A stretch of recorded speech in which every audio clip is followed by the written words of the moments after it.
Over this ocean, 1607 Jamestown, 1620 Plymouth Rock, here was America, the sea, the sky, the virgin continent.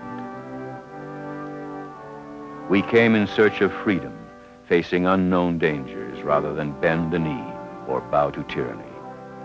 We came to these fertile fields, thick forests, and great rivers to find freedom, and we built a nation of farms and factories, towns and cities.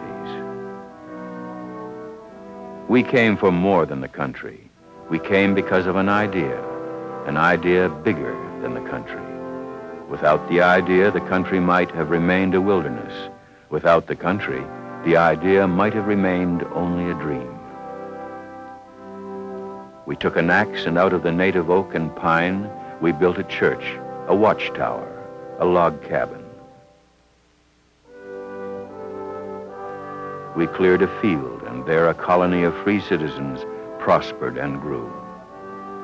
We carved new states out of the green wilderness: Virginia, Massachusetts, Rhode Island, Carolina. 13 colonies spread north, south, east, and west.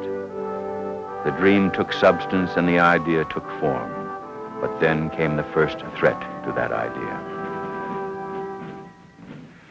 It began in Boston and spread to Lexington and Concord. The shots heard round the world. The cause was oppression.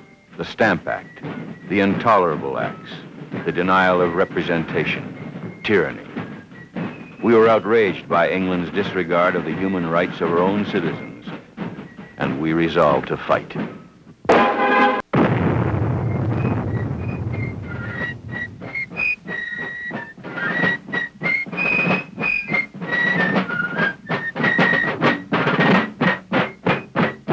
They left their wives and children, their farms and businesses to fight the British at Bunker Hill, at New York and Trenton, at Valley Forge and Saratoga. Inexperienced and undisciplined, ill-equipped and underfed, our First Army held together. Defeat meant hanging. Victory meant a nation where Americans ruled themselves. And for this, they endured. They endured for an idea, a new and revolutionary doctrine that had been expressed by men. All men are created equal. All men are entitled to the blessings of life, liberty, and the pursuit of happiness. Yorktown, 1781. 6 years after Lexington and Concord, 3 years after Valley Forge, we were a free and independent nation. The new idea had won its first test. Now we were faced with the task of passing it on to future Americans.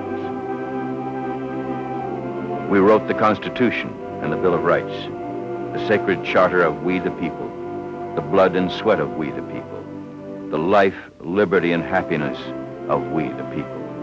The people were to rule, not some of the people, not the best people or the worst, not the rich people or the poor, but we the people.